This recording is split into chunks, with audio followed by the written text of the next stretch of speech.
friends. Today we're here to talk about 3 signs that you might be burning out as a mom and how to get yourself out of mommy's survival mode.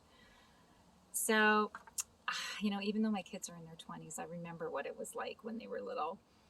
It was just a big blur running from, school to work to sports to family events to home doing homework and trying to get together with friends and manage our relationship.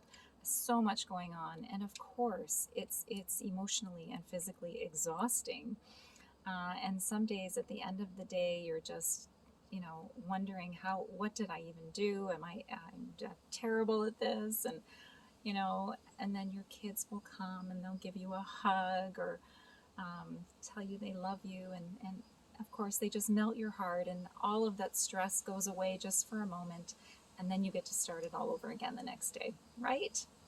So I'm sure you know what I mean. It's all about balance, and so that's what we're going to talk about today. So for those of you who don't know me, my name is Nancy Brooker. I'm a relationship and stress coach. I help women who are stuck in a challenging relationship, whether it's with a spouse or a partner, or a child, a parent, friend, whatever that might be, to bring more connection and clarity and ease into that relationship so they can have more joy and more fun. So let's get right to it. Some signs that you might be stressed out. Well, there's all the typical signs, right? Sore stomach, headaches, maybe you're not sleeping, you're having trouble making decisions, thinking clearly. You might just be feeling like you want to run away. It's just so much. You might be feeling like everything is really dramatic, like you have the weight of the entire world on your shoulders. You might be feeling like you're isolated, like there's no one to turn to, and you have no strategy. You don't know what to do about it. So lots of different ways that everybody's different, and we each feel it differently. Sometimes it's tension, stress, whatever, in your body. So if you recognize yourself in any of that, I want you to pay attention to the next few tips that we're going to talk about. But I want to preface it with, we can't do everything. So I'm going to share some options with you. If there's something that resonates with you, take that and try and incorporate that into your life somehow. But, we can't do everything. We're only humans. So remember that and be kind to yourself as we go through these tips. Okay, so tip number 1, make sleep, nutrition, and movement a priority. I don't even need to talk about the research behind stress and nutrition and movement, of course. We all know how good it is for us, and yet, especially as moms that are busy, sleep is usually the first thing to go, and of course, movement. We're not taking care of ourselves. Our self-care goes, and it's hard to feed ourselves, let alone feed our families well. So I'm going to give you a little tip on nutrition in a little bit, but even just setting your timer on your phone or your watch so that you go to bed that little bit earlier, it can be very helpful. However that's going to work for you, make that a priority.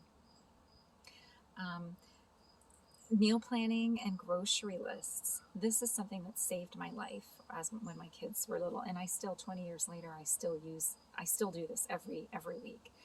I bought a book many years ago called Life's on Fire, Cooking for the Rushed, and I think the author was Sandy Richards. And what I learned from this book was to look at the calendar, see what was going on during the week, what nights we had to be out early, what nights we had some time to cook, plan the meals accordingly, and plan my grocery list accordingly. And I even actually set my grocery list up so that I just had to check things off, and it was set up in the order of my grocery store, and we still use them to this day. My favorite grocery store.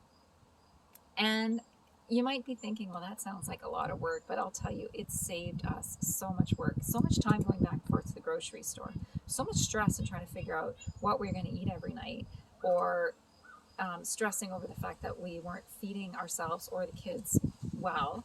And so better nutrition, save money, save time, more than save time, even just putting it together in the trips back and forth to the grocery store, trying to get things.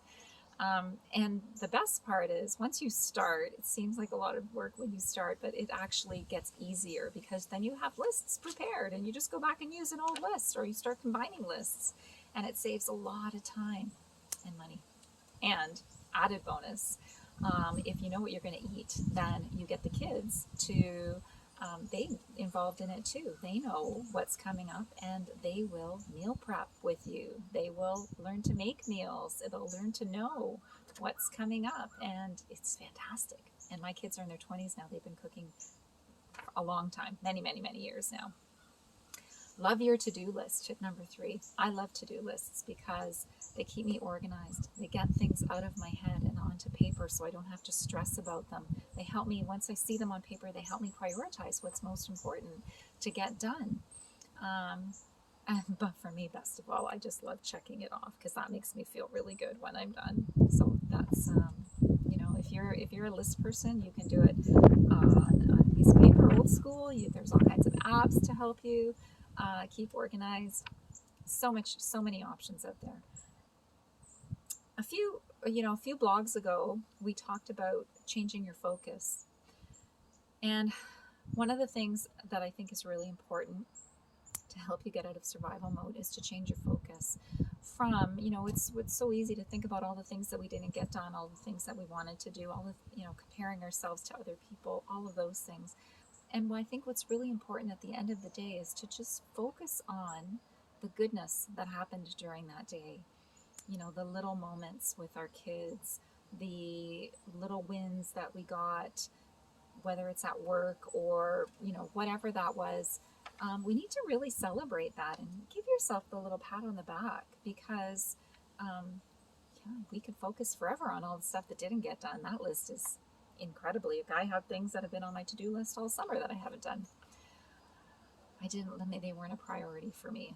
Other things took priority. So every night, give yourself that gift. Recognize and focus on the goodness.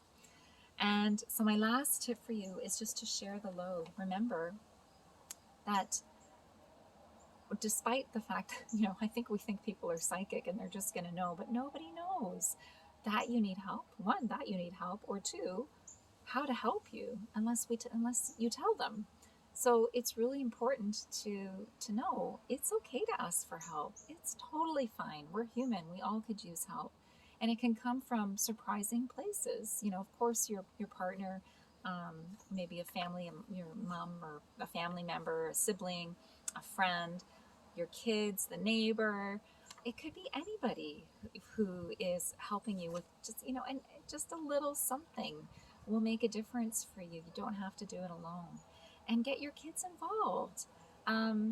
Whatever it is that's fun for them, I'll tell you. Like, I have boys, and that whole grocery list, meal planning, cooking thing really worked out well for me. They love to cook, and they help out, very regularly with that. So it worked out really good. So I think that's it for now. We could go on and on and on with so many more tips, but those are some to sort of give you food for thought. And I hope they were helpful for you. And if you could use some that little extra help figuring out where to start, or just bringing more ease and calm into your life, then I would love to see you in a free clarity session. And the link again is below. Or come, join the Facebook page, Living in Yes. I would love to see you there. We're always sharing tips on the Facebook page, however that works for you. So thanks so much for listening, and we will see you soon. Bye.